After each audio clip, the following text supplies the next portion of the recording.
Sorry about that. There you go.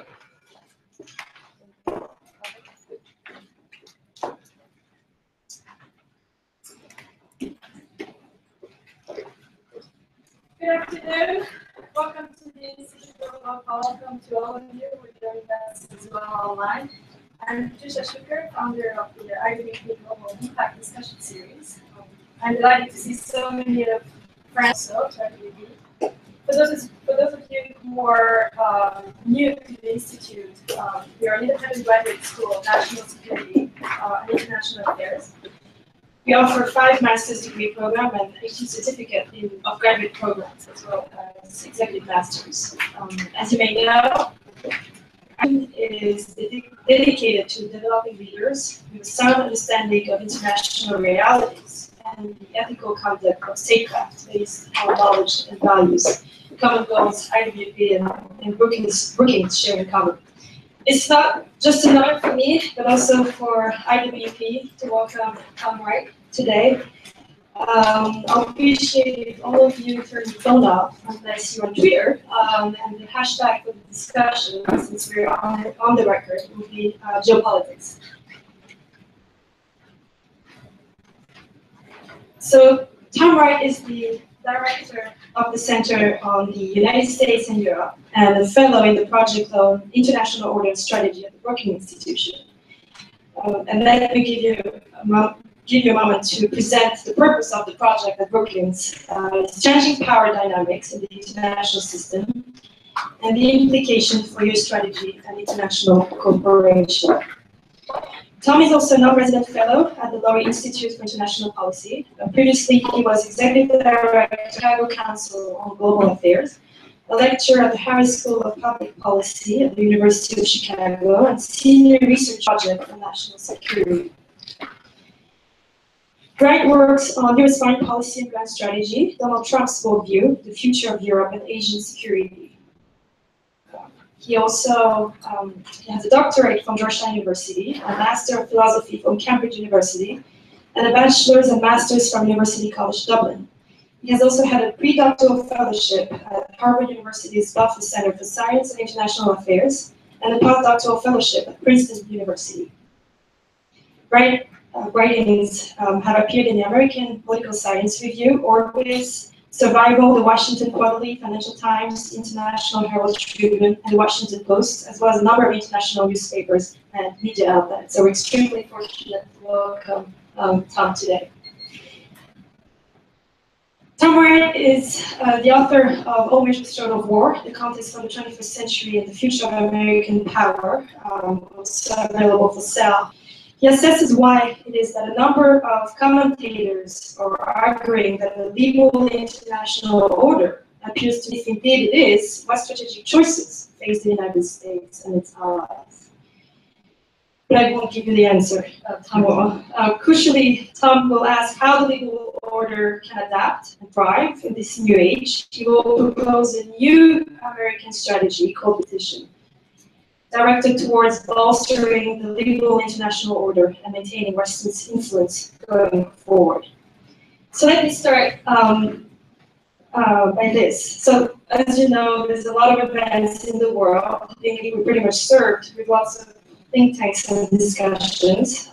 It's occupying a lot of attention. Sometimes, usually when you give talks on international order or US leadership, these kinds of issues, you you need to understand why we should care about this question. And I think President Trump has taken care of this week.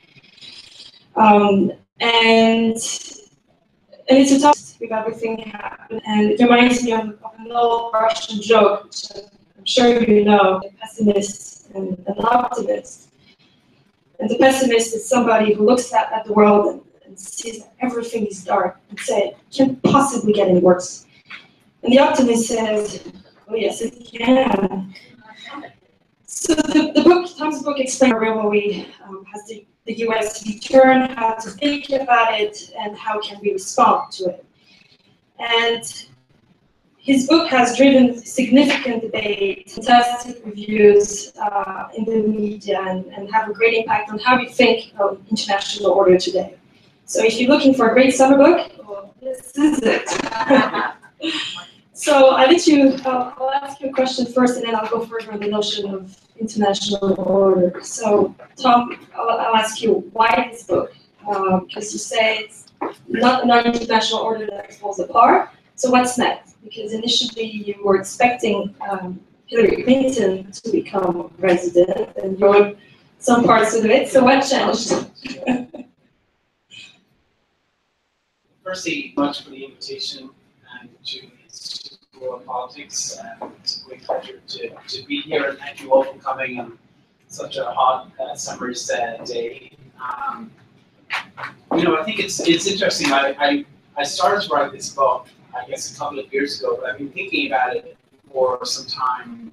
When I did my graduate studies, I was sort of interested in international order, and there was this assumption sort of underpinning much of the conversation about the future of the international order, which was that we were all sort of headed on the same sort of pathway toward order, right? That we have this sort of notion of convergence, that over time, all countries, the BRICS, many other countries, all become leaders in the international order, because essentially we all share, we have the same problems: terrorism, nuclear proliferation, economic volatility.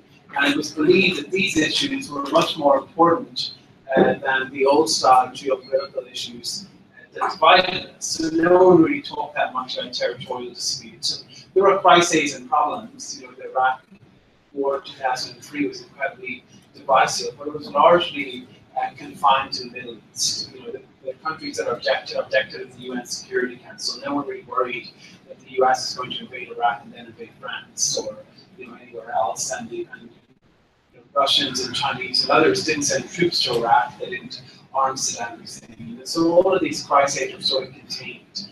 And I remember thinking in sort of the late, around 2006, 2007, that this sort of notion of, particularly when Obama took over and we had the sort of, just after the financial crisis, that assumption of sort of responsible stakeholderism or convergence, that there were real limits to it, because all of a sudden China began to push back, and who gave this speech in Munich in 2007, and there was a little sort of, embers of geopolitical competition emerging, and I think those really gathered pace in 2010, 2011, but they were still quite limited. So I was interested for a while in, what strategic competition looks like in the 21st century, and how that's sort of constrained or shaped by globalization.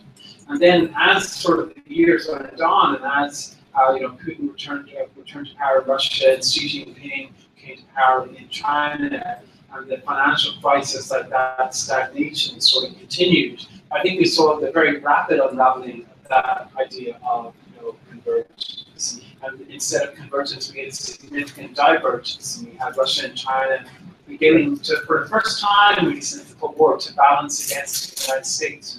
One of the defining features of this post-war period was the absence of balancing. The scientists wrote many books about it. That balancing has sort of returned. So we saw them sort of push for a sphere of influence. We saw the hopes of convergence in the Middle East sort of fall apart really after the failure of the Arab awakening. And we had a prospect of positive reform there, either under the Obama sort of vision or under the George W. Bush vision.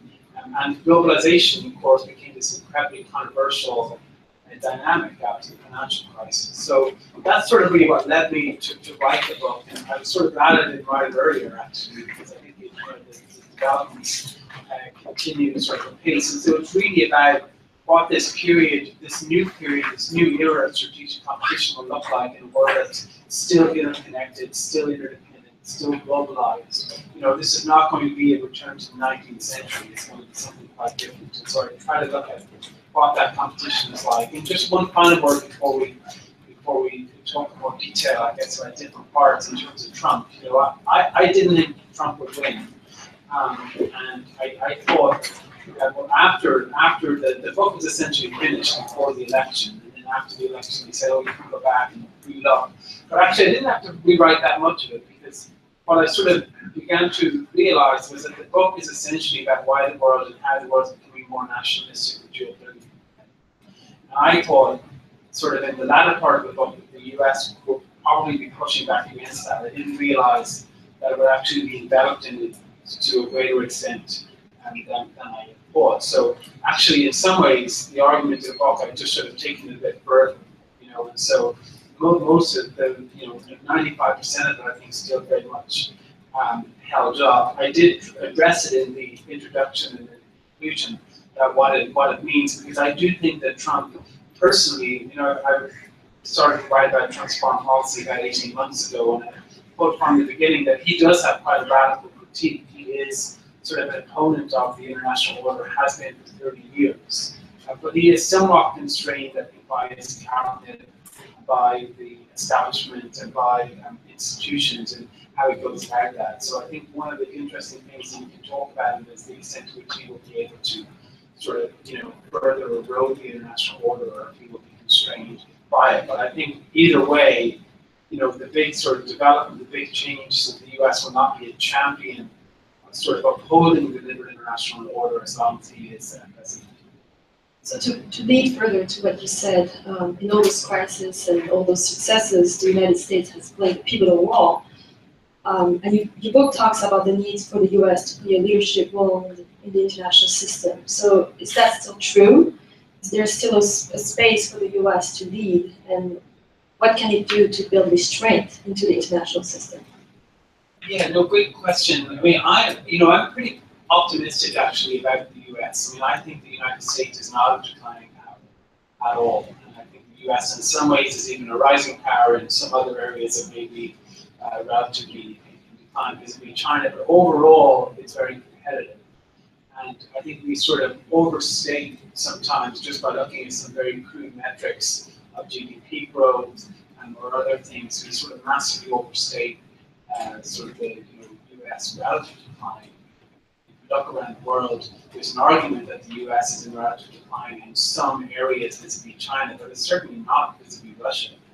It's been increasing vis-a-vis Russia. That doesn't seem to have helped me very much, because Russia has still been very troublesome, and its growth is actually stronger than many European countries. So I'm very optimistic about the United States. And I think the US has sort of a choice of strategies available to it. So we can choose to lead or not to lead. That's really, up to, that's up to the president, that's up to people at the ballot box to decide what option they want. So, there are some people out there who think that the United States can't lead because it's physically not possible.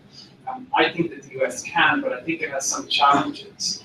And one of them is that we're sort of stuck in this mindset of convergence, where US strategy is sort of organized around the idea that there isn't a significant geopolitical competition. I think Obama really understated the degree of geopolitical competition between the major powers. And so I think the main sort of challenge is to understand what leading in a more geopolitically competitive world looks like, what strategy you want to sort of adopt. And so in the book, I go between a couple of different strategies.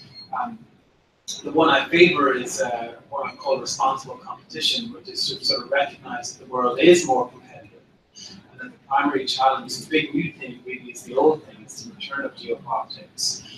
But it's how to do that on a regional basis, that will unfold really regionally, and how to do so recognizing, this is where the title of the book comes in, and that the competition will not be leading up to a major conflict. I think major conflict is unlikely. It could happen inadvertently, but I think all countries are sort of competing with all measures short of war, with all of the different things below the threshold of major conflict. And so understanding how to, wage that competition and succeed in that competition beneath that threshold of major conflict, I think is the primary challenge. So I try to get into detail on that. And then the other thing I do is sort of look at, strategies of restraint, strategies of doing less and pulling back. And I think, although they're very different, there's some similarities there between Presidents Obama and Trump, both of whom I think wanted to do a bit less. I mean, Obama in a very, very different way, and he was a liberal internationalist, but I think he did want to see some retrenchment, and in some ways, Trump, took that to extremes in different ways and in a much more nationalistic direction. But I try to look at those strategies in detail too, and to show how, your choice of strategy isn't just about details, it's really also about the type of world you want to create. And to me, there are really two options available. One is some version of what we had before of the liberal international order, and the other is a much more mercantilist, nationalistic spheres of influence system, where China's preeminent in East Asia, sharing power with the US, and Russia is much more powerful nation.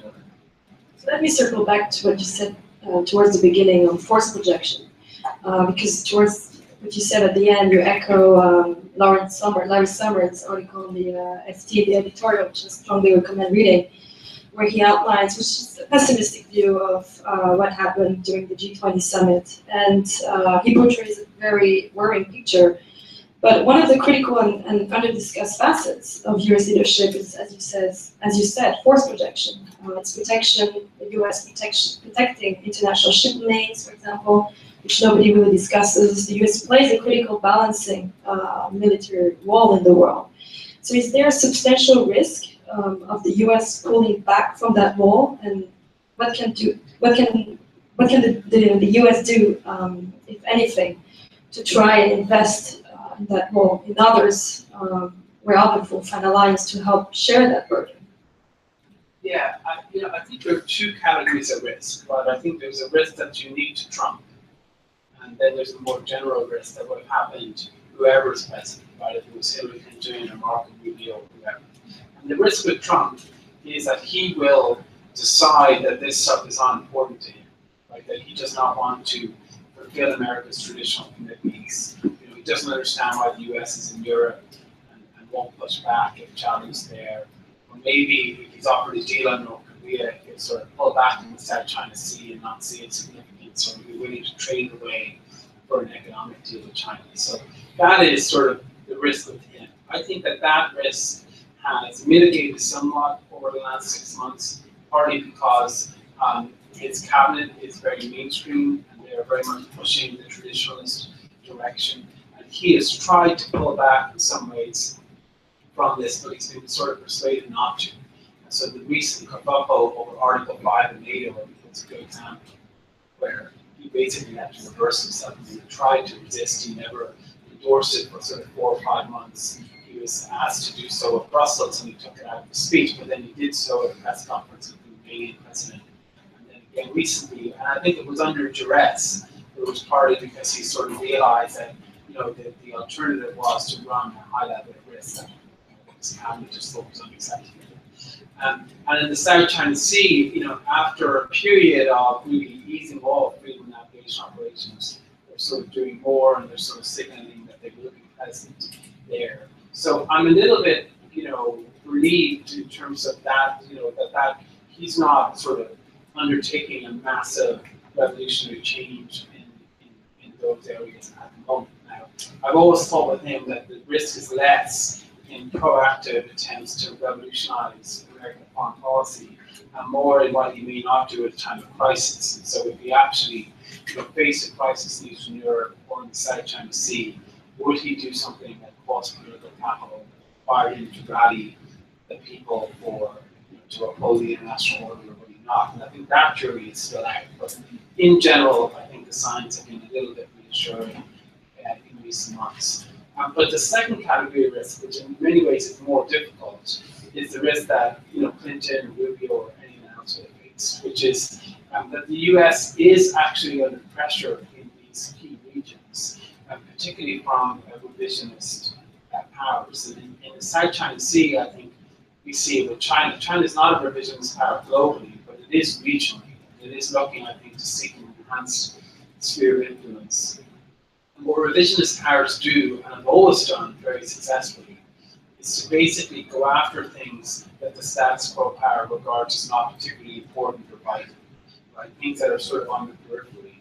And then they say, you know, you don't care about that so much to jeopardize your entire relationship with us. Like, why would you run the risk of conflict over, you know, some island like Woody Island, or, you know, back in the 30s over, you know, Danzig Corridor or Sudetenland, or in the 19th century, you know, the US actually said it to Britain in terms of Venezuela or, you know, other areas of contention. And so revisionist powers, you know, they can be good or bad. It sort of depends on the perspective. The US has been a revisionist power in the past as well. But just from a purely strategic point of view, it puts great pressure on the status quo power if a country engages in revisionist actions. And because the truth is that on a case-by-case basis, it's actually probably not worth the overall relationship. Right now, the problem is in the aggregate, it adds up to quite a lot, right? So one little island in the South China Sea is not very important, but dozens and dozens of them may be strategically significant.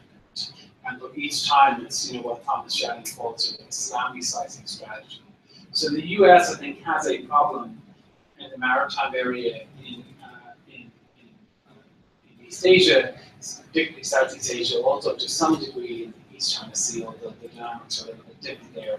And then in Eastern Europe as well on land, in terms of some of the Russian behavior. And I think that's a big strategic problem. You know, that's something I talk in the book about how I would address it. I think that the key is not to engage in a tit-for-tat response to every provocation, but to look at the overall strategic objective of the rival power to try to deny them their objective in the aggregate. So I think there are ways to do that. But overall, I think it is a problem, and I think maintaining that sort of, you know, the space in the commons is really crucial to, particularly at sea in Asia, it's crucial to maintaining a healthy regional order there. Because if China gains control of the South China Sea, it won't necessarily close those sea lanes regionally, but it does change, I think, the nature of the order there. It makes it more China-centric, would I think weaken US alliances in the medium to long term. And I think its spheres of influence system is overall much more unstable, actually, than the system that we have at the moment. So let's dive deeper into the issue of the South China Sea, because these two key regions, it seems to us, Asia, Southeast Asia, from Korea to the South China Sea problems, and China's increased assertiveness, militarily and politically, and of course the Middle East, which is strife and chaos. But as you know, crises always intervene before presidents find time to create a coherent order. So what are the consequences of a decline in the institutions of global order for these two regions? Or what might you see happening? For the Middle East and East Asia. Well, I think that there are, you know, in the book I sort of argue that actually the two regions of most strategic importance are East Asia and Europe. And I think that I'm not trying to dodge the question of the Middle East, but I think that those, to me, those are the sort of critical regions that have significant sort of problems. And the Middle East, as I see it, is actually a little bit different. It's not applied to the one as such. I mean, I don't think there's this great game of sort of control of the Middle East. But I do think that the question is how to sort of manage this massive instability that's at the heart of the region, and whether or not sort of pulling back will exacerbate that risk of contagion and potentially destabilize Europe, maybe even in time sort of East Asia as well, and the interaction between these regions. And I think it would actually. I think sort of pulling back the Middle East would have broader and destabilizing effects. But I think that the dynamic in each is actually different. I think in East Asia, I do think it is actually largely about China. You know, I mean, there's many things happening in East Asia. There's lots of things happening independently of China, but I think in in terms of the geopolitical instability, what I worry about is China's actions to its east, like particularly in the maritime space. I think more broadly, China's actions to its west, with the One Belt, One Road, and this broader sort of institutional initiatives with the Asia Infrastructure Investment Bank. I'm actually more relaxed about those, because I think while we may disagree with them, I think they're more normal, they're more legitimate, they're things that can be responded to with positive proposals of our own. But it's really in the maritime space, I think, and the more coercive diplomacy side of it in East Asia, that's destabilizing. So I'm not, I don't know if it's a decline of global sort of institutions. I think it has an impact on global institutions. It will change those. In the Middle East, I think it's mainly to do with the Arab awakening, which really sort of was the nail in the coffin in terms of that old order, and that was stable, not very liberal at all. It provided some stability for the region that leaders just consistently hold more time on by propping it up until it couldn't be propped up anymore. In the book, you trace a very nice chronological analysis on Russia and China vision of world order. And you give a quote by the Bush administration that expressed hope that China would be a responsible stakeholder in the international order. So what is Russia's vision of global order? Because I remember at the Brookings Institution launch for your book, Robert Kagan said, oh, Russia has been declining for the last 400 years, but they're still there. And so what do you see as Russia's vision of global order? And on the Chinese perspective, how would one measure success?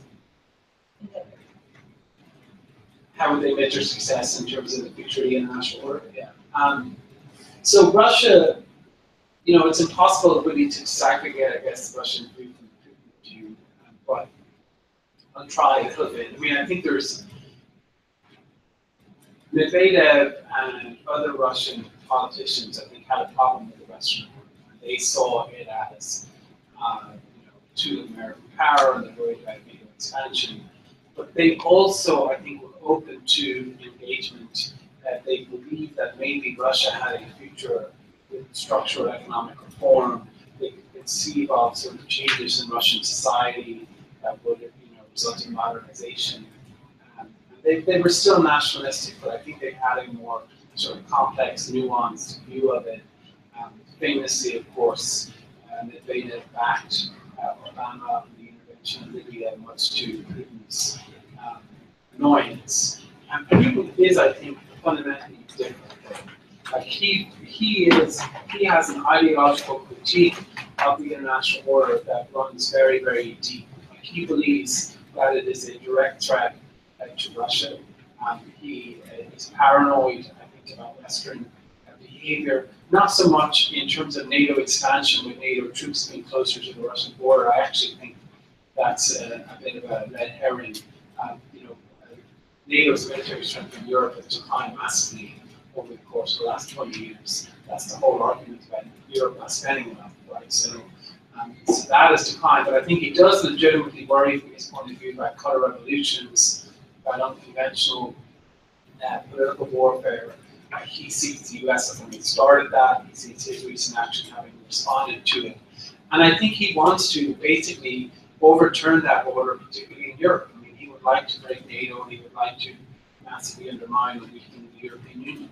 And he's going about it in a series of innovative measures.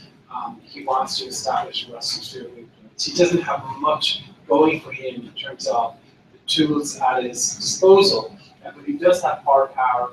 He does have the will to use that hard power. He does have the sort of diplomatic power. He is using that and to considerable effect, I think. And so the other thing that's sort of interesting about Putin is that he actually has very little stake in the global economic order. Like he doesn't, unlike China, we'll come to in a second, he doesn't sort of see the global economic order as being vital to Russia's success. In fact, he believes that Russia's reliance on that order is a strategic vulnerability, and that Russia needs to de-link from globalization and become more autonomous. So right back to his PhD, his dissertation, he sort of wrote about that, sort of saying strategic autonomy is a crucial part of Russian strategy. And so he, I think, is someone who sees a more traditional type of world order with the great powers, where Russia is one of the great powers, where Russia has a veto over anything significant really that happens in Europe, where things are organized around the UN Security Council, not because of international law, but because that gives Russia a veto over everything, and the US is sort of retreated. So I think that's a very different sort of vision of the world than we have today. China, has some similarities, but it is fundamentally different. It's not a power decline; it's rising. It has a lot of economic power. It has a stake in the global economy, and there, I think, the big sort of contradiction in China is that it is largely, I think, a responsible stakeholder-ish, is internationally in terms of the global order, but it is revisionist regionally, and it is seeking to, develop this enhanced sphere of influence in East Asia. And the question is, which is more important? Is its global status quo orientation more important, or its regional revisionism?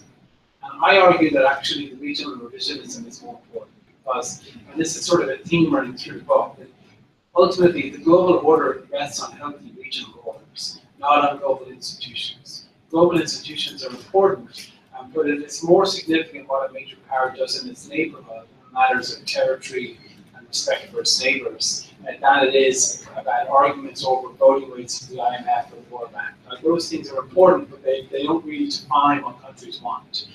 So I think that regional part is really where everything starts. And there, I think, its goals are actually very similar to Russia's, although it goes about it in very different ways. It's not using hard power, it's not invading, but it is using civilian vessels to remake, the control of the South China Sea and other measures of coercive diplomacy.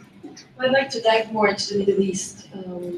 Because you didn't go as much in the book, which is understandable. You covered a lot. But taking the example of what's happening in Syria. So there's no domestic pressure to do something about Syria. Supposing that Assad leaves tomorrow, then what do we do? What follows from the moral decision to depose him? Does democracy automatically succeed him? If not, since you mentioned that the regional is more important than the global institution, so what is the governance structure that will not magnify the threat? Yeah, no, it's if I had the answer to that question, I'd probably be talking to the president right now. And I think that to me, like the question on the Middle East comes down to sort of two choices. Like one choice is what Obama did. It's to say, look, the Middle East is a mess. We don't want to get dragged in war, so we have to identify specific interests and protect those. He'll list 4 or 5 things: security of Israel, counterterrorism, protection of energy, a few other use of chemical weapons, and so on. And he said, beyond those, the U.S. would play a constructive role in advancing other interests like the regional order or the end to hostilities in Syria, but only if others played their part too, and only if it was at an acceptable cost. Right? And this actually sounded, I think, very reasonable to a lot of people. The problem with it was that, by disavowing any responsibility for regional equilibrium, and by sort of assuming that equilibrium would emerge on its own, as he did in his various interviews with Jeff Goldberg in the Atlantic, that the situation got immeasurably worse, and the consequences of that narrowness of interest resulted in costs that were massively contagious. And so the refugee flows from Syria almost collapsed the European Union, which is not something that they talked about in the Obama administration when they initially made the decision to sort of limit US involvement. And so my view, which I sort of say in the book, is that ultimately that sort of level of disengagement and sort of disavowing of responsibility for regional equilibrium will be hugely catastrophic. Because if it's true that we're at the beginning of a 30 years war, shouldn't we be doing everything in our power to prevent that from becoming a 30 years war, rather than sitting back and saying, it's inevitable. So I do think that there is a responsibility there to try to impose some regional order.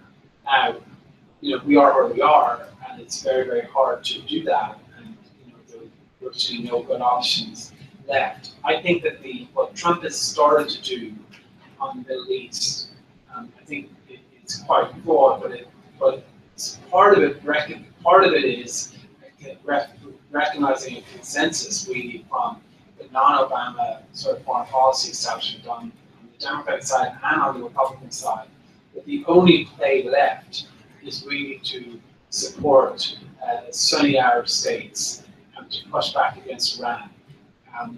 I think that there's something to that. The question is, what do you do once you start to do it? Right? Do you do that in the initial phase and then negotiate with Iran at a later point on a regional equilibrium from a position of strength, or do you sort of just keep going?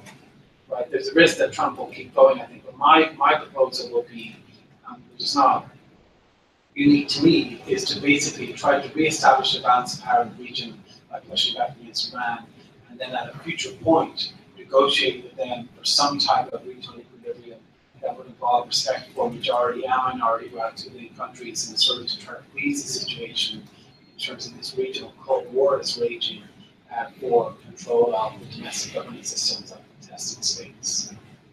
So I'll leave it to the Middle East to what you said, and if the audience wants to bring more questions on the Middle East. But I want to circle back on go back to the US and EU and the transatlantic relation, and ask you about, do competitive world powers, since we have a rising America First agenda, a dented EU, signify a retreat from international alliances, multilateral institutions, and democracy?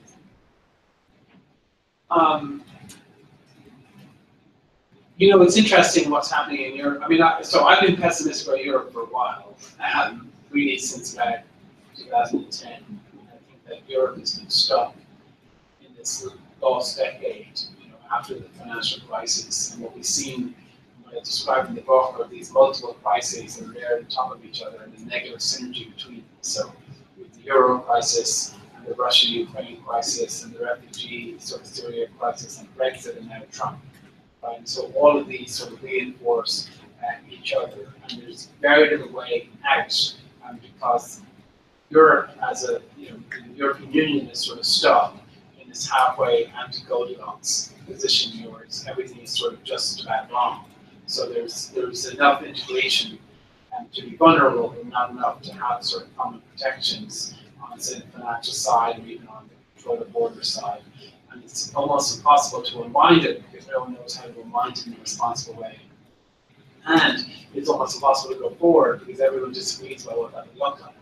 So there are fundamentally different views in Germany and France and in Eastern Europe, and these visions are sort of contested. And so, we're left where Europe is sort of muddling through, but it's still very, very vulnerable. And, it's likely that future crises will exact a major toll as they have sort of in the past. So that's been my general position.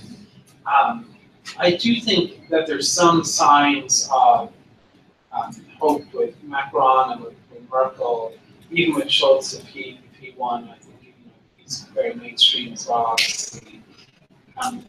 But it looks like with Merkel. But I don't think it's going to be straightforward for them to do so. But there is some, the recent economic numbers have been generally okay. I think the Trump shock has sort of mobilized Westernness in Europe to say, is this really what we want, on Brexit?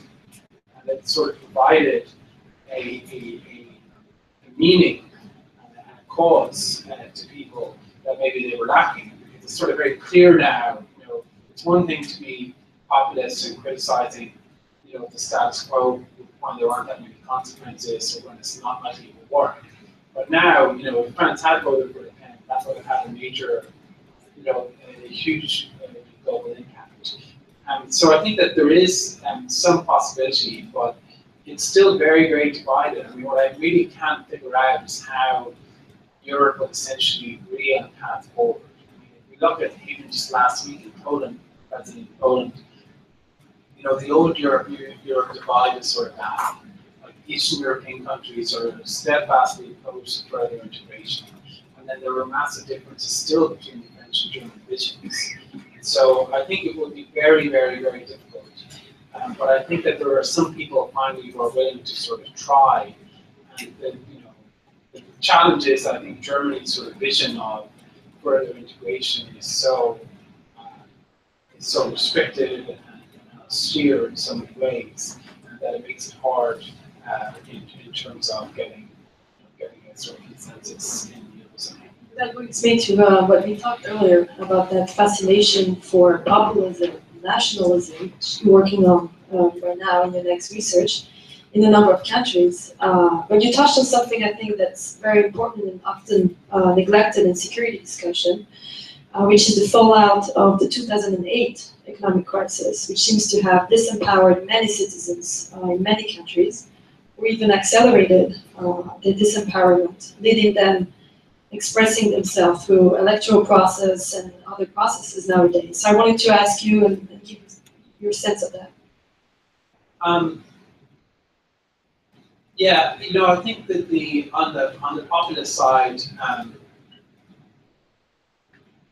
I think that the financial crisis is probably the most significant event since the fall of the Berlin Wall. I mean, it's more significant than 9/11 in terms of the international order, because that really was an outside sort of attack that led to create lots of challenges geopolitically, but it largely united the world against this common threat. The financial crisis, the worst since the 1930s, is something that's ended international orders in the past. And it's something that that I think we thought will be over. Some people thought would be over quite quickly, but we're sort of still living with the consequences of it now. The thing that was fortunate was that the international order in 2008 was actually pretty healthy, right? And when the financial crisis hit in 1929 to 33, it was not healthy. And we sort of had problems that are not as bad as those in the 30s, because I think we went into it in better health. So we have better geopolitical health.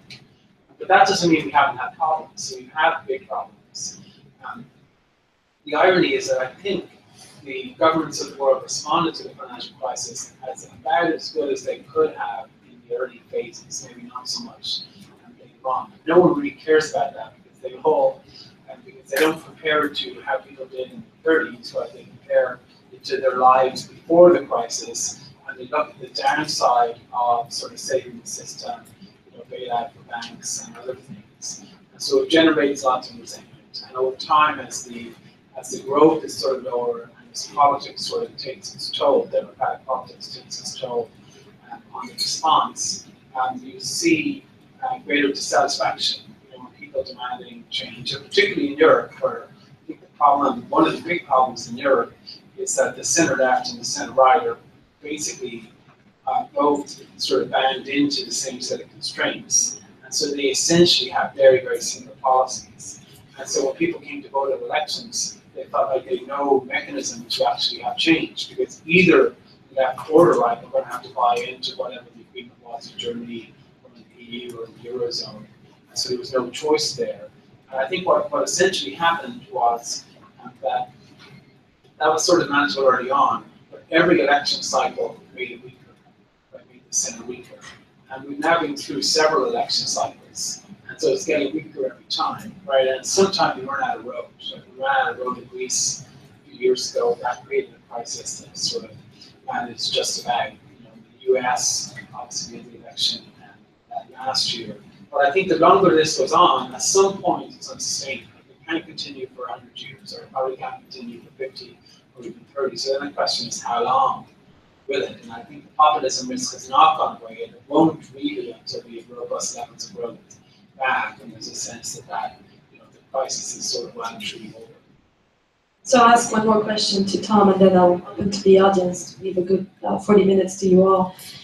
That's a question I asked you actually at the Chicago Council on Mind, and as the idea of the shining city on the hill is weakening, is the idea of US exceptionalism breaking down? Yeah, I think America is sort of multifaceted, so I think America for the world is not just Donald Trump, right? It's not just, people don't look at the US and just see Trump. They see him for sure, but they also see all the other things that the country represents. And I think there are still many people who make the case for sort of American exceptionalism, even within the Trump administration.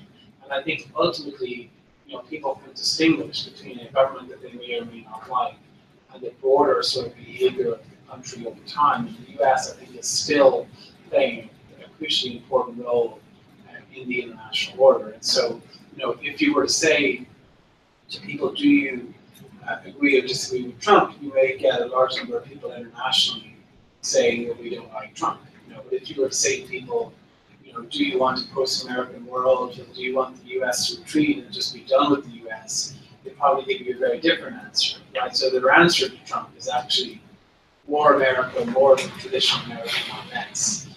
I don't think that that's fundamentally going to change, because ultimately, I don't really think that there's an alternative, to sort of US leadership in the international order if we are to have a continuing healthy international order. So the big choice, though, I think, facing the US will be in 2 or 3 years' time is whether or not to sort of double down on this sort of nationalism, whether it's a liberal or a conservative nationalism, and to do less in the world and to pull back, or to try to re-engage and restore that international order to what it was and to restore American leadership. And you mentioned my colleague Bob Kagan before, but he has an interesting insight that he's made on a number of occasions, which is one of the problems about the Florida order is that the people in the heartlands are actually the last people that will be affected by the decline of that order, right? So if Europe falls apart, or Asia falls apart, it will hit everyone else long before it hit sort of Americans. And actually, the worse the world gets, the stronger the argument for staying out. He says that in the 30s, the worse it got, that people say, look, we told you it would get bad, and now we should do nothing, right?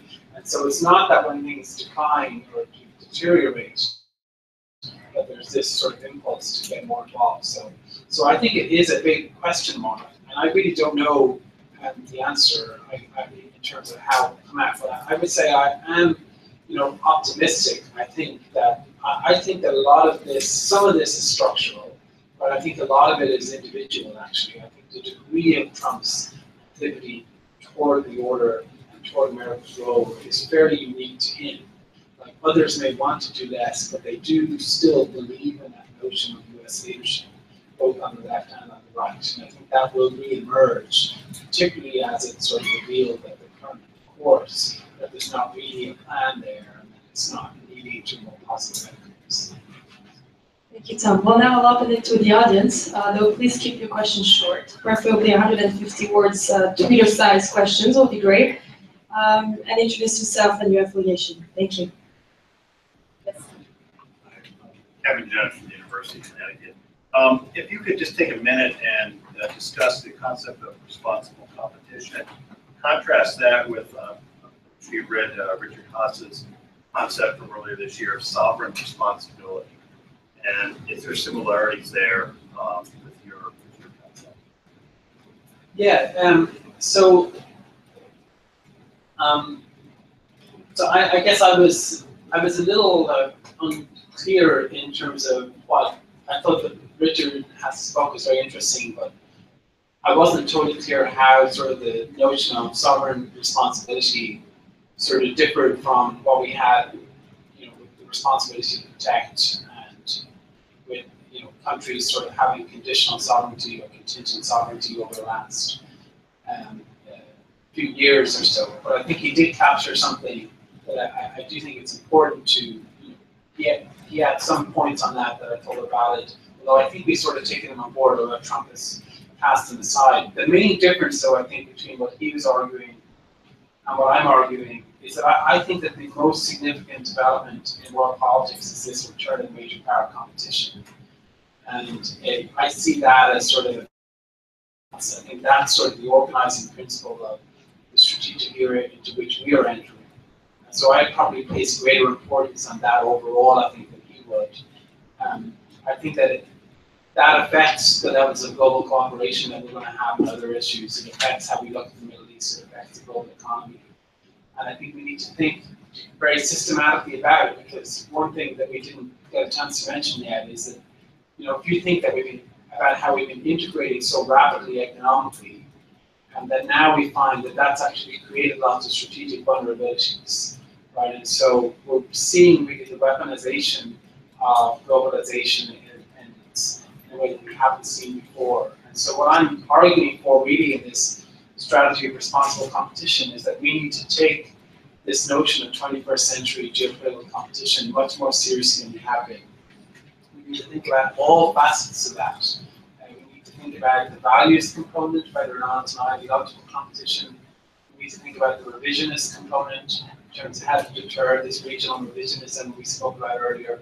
We need to think about the integration side of it, whether or not it makes sense to continue with unadulterated, really economic integration when that could create strategic vulnerabilities. And I think we need to think about how the Middle East fits into that too, and look at the importance of the Middle East through the prism of that broader strategic competition. And finally, we need to think about what doesn't matter, like to avoid actually getting dragged into a called war where it's a full spectrum competition, and actually identifying the areas that are truly problematic and understanding the difference between those and maybe areas that are not as worrisome, even though we may not necessarily agree with them. So I think that would probably be how it differs. I think from his, although I have to go back and refresh my memory a little bit, because I think it was January when I read it. Thank you. We'll take another questions. Yes. Yes, is the concept of regional revisionism, do you think that's somewhat naive when we've been applying it to China, but do not China's actions represent a much grander end state in terms of really a global hegemon? Yeah, I don't think China really is has aspirations to be a global hegemon for a few reasons. I guess one is, I think it's normal that countries actually focus regionally. That maybe at a later point that debate will come. But global hegemons are very, very rare. The Soviets, of course, had global aspirations, but sort of after they sort of inherited a regional dominance from World War II, which was that hadn't happened. After wars, I think it's different because they present different, sort of a redrawing of the board in a way, and that we wouldn't have now because we're unlikely to have a major conflict. So I think that on the economic front as well, I think China does have a stake in the international economic order. I don't think they have sort of a fundamentally different vision of it. I think there are problems in Chinese economic behavior for sure, the lack of reciprocity and sort of mercantilist behavior, but it's generally been fairly supportive of the global economic order. Just push back at that. Of all the rising states in the world, to perceive a potential global hegemon, would not China be the most capable nation to be able to pursue such a goal? And a follow-on question to that would be, if China understands that there are so many nations that are so closely interconnected with its economy, would not China want to leverage that to the maximum extent possible to just ratchet and incrementally increase its sphere of influence as it has represented in the South China Sea and probably going beyond into the Indian Ocean? Yeah, I just don't see, I think they may want more global influence, but that's not the same as being a global hegemon. So if you look at the Middle East, for instance, right, the Chinese debate in the Middle East, they do talk about trying to increase Chinese influence in the region, but they talk about it really only in economic terms. Like they basically want to be on good terms with everyone.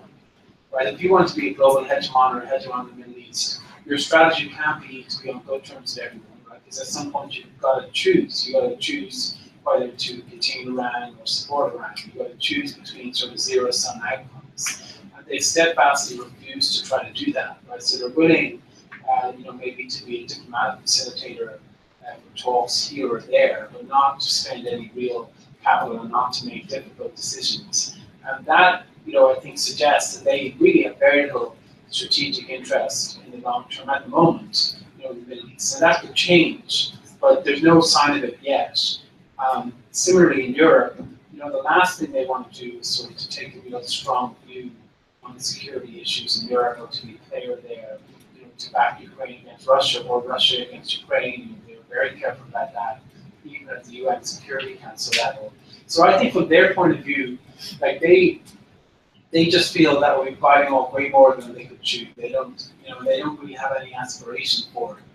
And the point I try to make in the book, though, is that even if they're not, that doesn't mean that they're not a problem, right? Because I've sort of found less that people, there are a couple of people that make the argument you're making, I think, that they do have global aspirations. But other people will say the fact that they don't have global aspirations mean that they aren't a challenge. And what I'm doing in the book is trying to say they actually are a challenge, because how East Asia goes does have global consequences. And so if they emerge as the preeminent power in East Asia, and we make regional order there, that has global consequences for the global order, even if they're not a global hegemon. But the final point I make is one other additional reason I'm wary of sort of the global hegemon frame, apart from the fact that I don't agree with it, is I think it would lead us to respond to them in all sorts of areas that I think will be counterproductive. So I don't think it's really worth getting worked up over Chinese economic ties in South America. Like, I don't see that as a strategic problem, really. I think, they should knock themselves out. If they want to do that, they can do that. And the US can do the same thing, Europe can do the same thing, and see where that goes. Similarly, in Africa, there are many problems with Chinese investment in Africa, but they're largely between China and African nations, right, in terms of the future of their countries. They don't, I think, feed into a strategic competition between the US and China. I think one of the mistakes the US made in the Cold War was to see everything really in terms of the Soviet threat. And obviously there were many mistakes that were made that were partly because things were defined as part of that Cold War that maybe had other origins. So that's sort of where I think they probably come down. If you allow me, I just want to echo the question you asked, since we're all about this discussion of trade wars with China and so on. Do you think China will be willing to take a hit financially to inflict pain on the United States? Yeah, I think it depends on what. I think that they definitely would be on things that they care really deeply about. And I think those things are pretty well known. Taiwan, the regime stability in China, probably Hong Kong, maybe the South China Sea, the sort of things they define as their core interests, maybe a little less than that. There's obviously a dispute about what those core interests are. But I think on those things, they would be willing to, their calculation will be that the US threshold for pain is far lower than theirs. And they may be willing to actually take a hit if they think that a smaller hit in the US would actually cause more, damage here politically. But I think more generally, they're taking some risks on their strategy to create a sphere of influence. But we haven't, as Eli Ratner and some formulations argues, we haven't really tested their appetite for that risk in terms of pushing back. So we don't know really how far they're willing to push things. And actually, there's some evidence that when there has been strong pushback in the South China Sea, they have pulled back. Right? And so I think part of what's going on is a testing of sorts to find out where the US will push back and where it won't. Oh, the question on the back? The cost of maintaining the American world order is measured in blood and treasure. And the question is, what are the benefits that we get from this world order? And if there are benefits, how much more should we be prepared to spend to maintain the world order? Or at what point should we say enough is enough, that the benefits outweigh the cost? Yeah, it's a really great question, because I think one of the critiques of what I'm arguing, what other people are arguing who are sort of internationalists or internationalists is, that we're basically saying if you stop doing this, that the world will sort of fall apart and that it will get really bad, and that cost of re-engaging in a later stage will be much higher, and that the unraveling would be sort of very significant. And to some degree, it's fair to say that what we're arguing is just sort of a hypothetical. Like, we don't really know, right? So we don't really know if the US pull back from Asia or end alliances in Asia, whether there will be conflict or not. Like, people think there might be, but we don't know for sure. We don't know if Trump actually did pull out of NATO, what Russia might do. And one could say that it will be quite limited, or one could say, as a lot of the academic realists do, that it will be terrible, but actually the US would be quite protected from it. Right? That the US would simply pull back, and if there was conflict in Europe or Asia, it's unlikely there will be a regional hegemon, which is a long-standing US concern, so they could find out on sorts. And my point would be, though, that I do think actually that the world we have had over the last 20 years has been actually better than a lot of people think. And for all of the problems, it compares pretty well to periods in the past. There has been geopolitical stability, there has been economic growth. And I think to actually engage in an experiment, a strategic experiment of unilaterally pulling back from that, with all of the reasons we have to be cautious about what can happen next, I think is a risk too much. And so my view is that, as you saw in the Middle East, when the US did sort of pull back for understandable reasons after Iraq and after the Arab awakening, that the consequences almost collapsed the European Union. And I do think there's reason to believe with Putin that if the US pulled out of Europe, that the instability could spread quite rapidly throughout Eastern Europe. And I think something similar could happen in East Asia. So at the end of the day, these are sort of judgment calls, right? It's not. I don't think there's a hard and fast sort of number on it. But I do think that the real test is, like, what is the, one could argue that the interventions in the Middle East have been costly, but what has the cost been of upholding NATO? Right? What has the cost been of upholding the alliances in Asia? And I think it's pretty, on balance, it really justifies the benefit.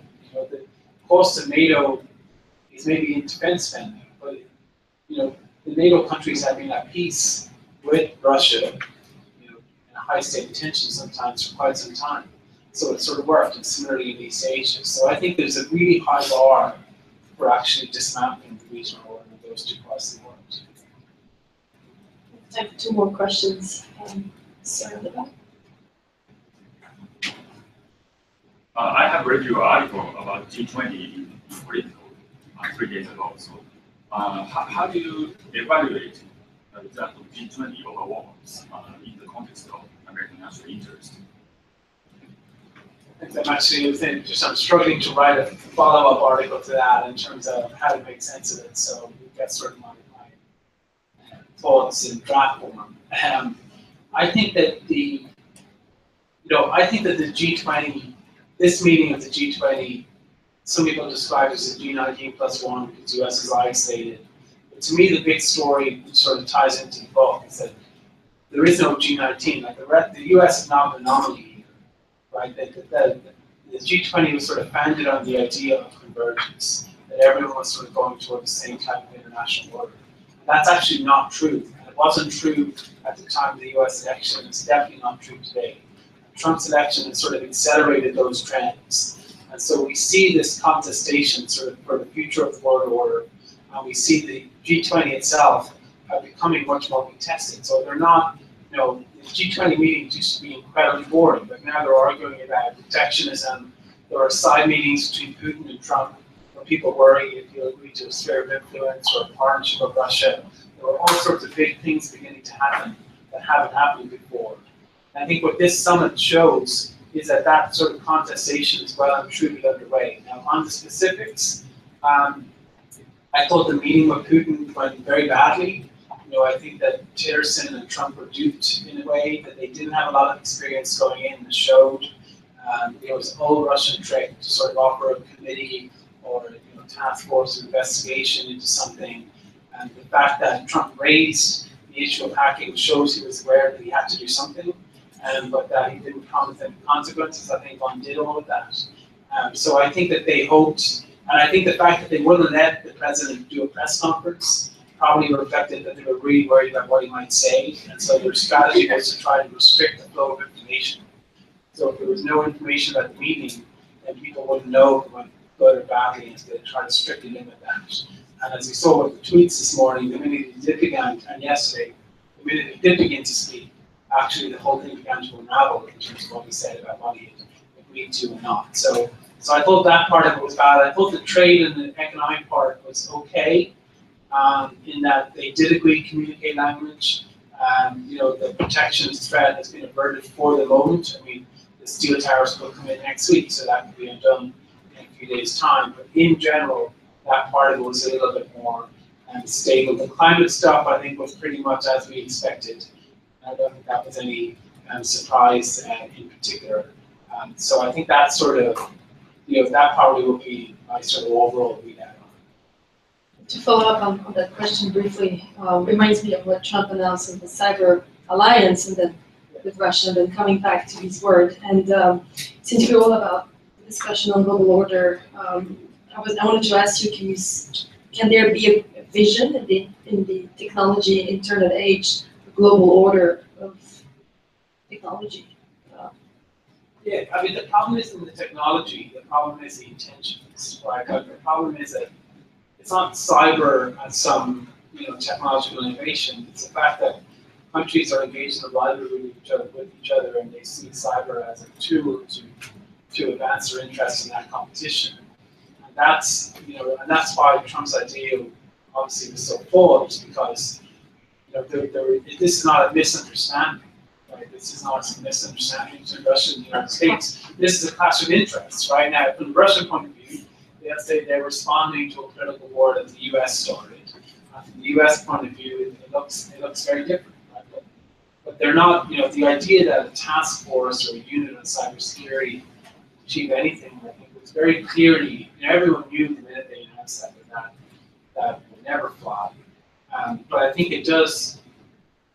To me, the question is less about global cooperation on these things, which is, can we come to some sort of strategic equilibrium on it, where, through various interactions and imposition of costs, we basically understand that certain types of behavior are acceptable and certain types of behavior aren't. That doesn't come, I think, in the abstract from sitting down and negotiating. It really comes from shared experiences, and the realization that certain types of action will be counterproductive. And so if Russia had paid a cost for that, maybe it would prevent them from doing it in the future. And maybe, if, because of the election last year, the next time there's a protest in Moscow, I mean, that may, affect US calculations too, in terms of what the Russian response might be. And over time, we might figure out what is actually worthwhile and what isn't. I think that's the only, and that's what happened with nuclear weapons in a very different way. It was not mutually assured destruction from the beginning. It took a while to take effect. This will be very different, but those interactions may lead to some sort of equilibrium over time. We have time for one more question, sir. So this was a small part of your talk, but I was curious about a comment you made describing the explanation of NATO enlargement and Russian aggression as a red herring. I was wondering if you could expound on that. From my understanding, NATO enlargement, the movement of heavy weapons capability to the Baltics, and other provocations on behalf of, in exchange for the West and Russia, explain in large part the status quo relations between the two countries. In 2010, 2014, Russian Defense White Paper cited NATO enlargement as a violation of their vital interests. They fought 2 wars in 10 years in the 2 countries that were candidates for accession to Western security infrastructure. They've absorbed significant economic punishments, so now it's say that Putin was a G20 to get sanctions relief. Yeah, so I do think that NATO and the EU were seen by Putin as a threat, but I don't think it was because of the troops, right? I think that it was because of the political threat, particularly from color revolutions. And it's notable that the Ukraine crisis, started over an association agreement with the EU, not with NATO. And I think that NATO expansion has been, everyone I think really understands, has been off the table for those former Soviet countries since Georgia in 2009. There's really no prospect of that. The idea that Obama was going to expand NATO to include Georgia and Ukraine, I think it's just totally impossible. Anyone when he fought it at all.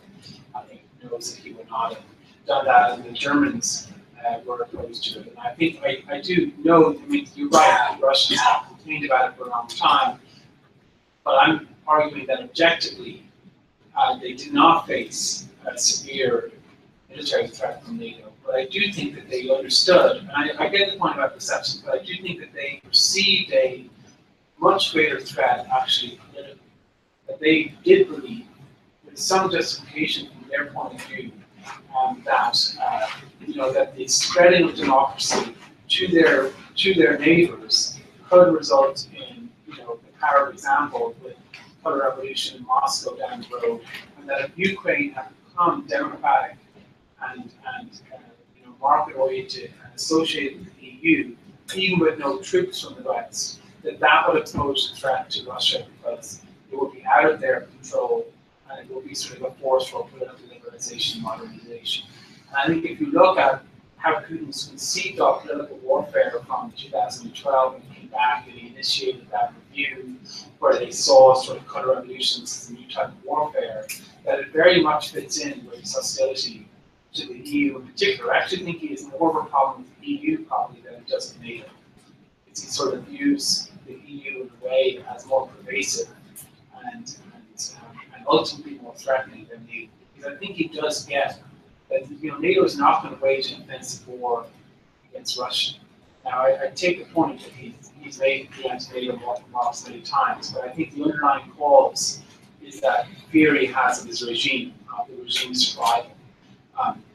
The question, and I'll just finish on this, the question that arises then is, do we say essentially that because he worries about the threat from his own people, his own people getting inspiration from elsewhere, does that then give him a veto over democracy in other countries? Does that give him the right to interfere in democracy in his neighbors and to prevent that from taking hold?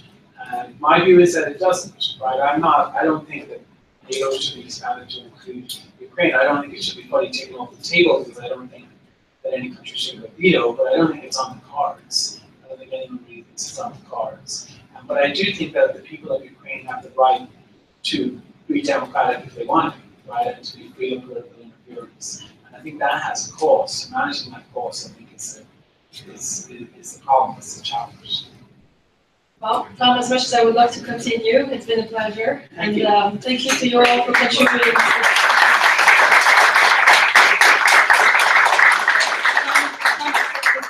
Kenya accepted to stay a little bit longer to sign the books, if you'd like. So thank you very much. Thank you so much.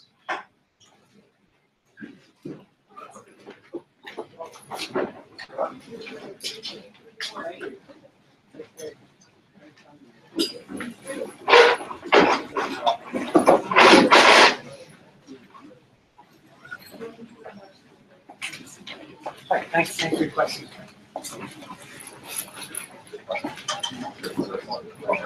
Yeah.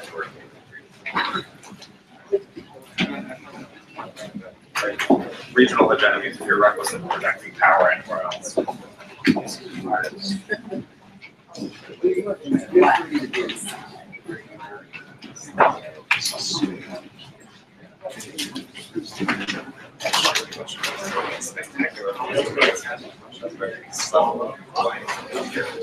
mean, China is very similar.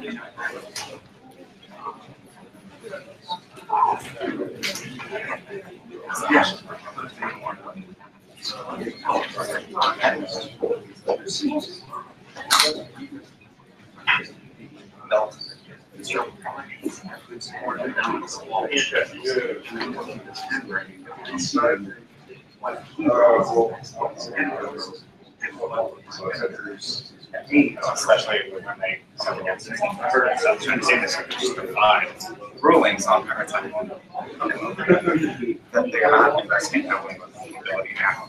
I don't know what they're going to do within 15 years from now. But right now they're fine. It's not really smart with that. Several rates cover. I didn't understand that getting on tasks like daggers and now I'm saying exactly.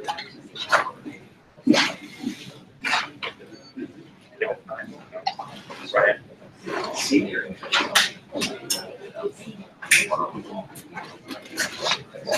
2016, and it's more how do you write it?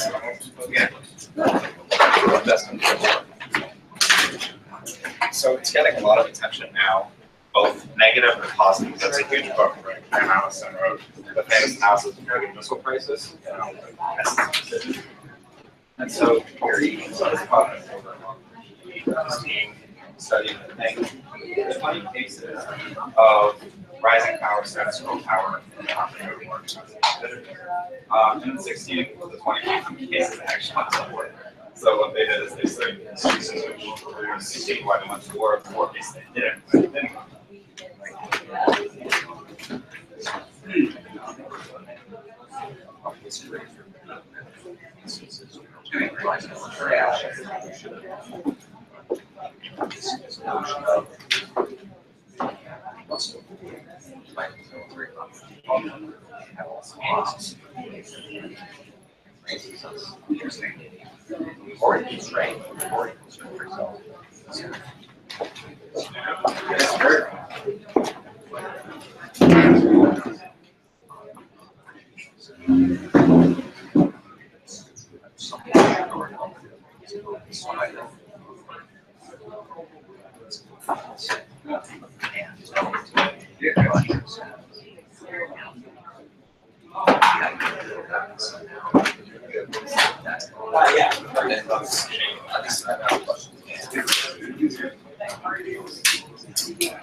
What's your background?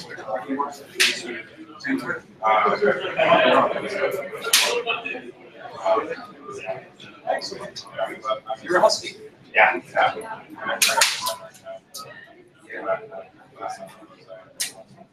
Wonderful. What are your I don't know my question right now.